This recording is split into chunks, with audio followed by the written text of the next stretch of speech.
ঠান্ডা চলবে পুষ মাস সম্পূর্ণ, পুষ মাঘ মাঘ মাসেও ঠান্ডা বেশি।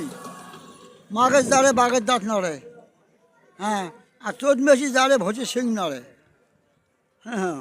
চোদ্দ মাসে জাল খুব হলে ভোজে শিং নড়ে, এই জন্য ভোজের শিঙের তেল মাখে যারা ভোজ পোষে তারা।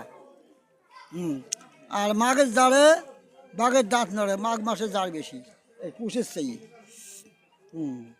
আগের তুলনায় কি এলাকায় জার হয়? আগত যেভাবে জার হচ্ছে এলা হয় না, কম আছে।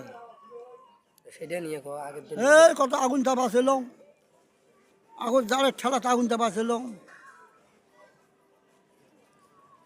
জালের ঠেলাতে আগুন তাপা ছিল আগত।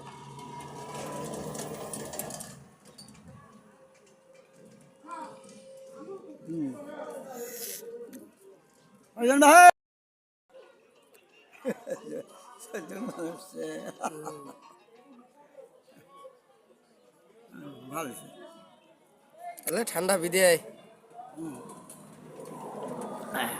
না, এলাকা ঠান্ডা বিদায় নাই। আর কয় মাস? মাঘ মাস আছে কোরআন।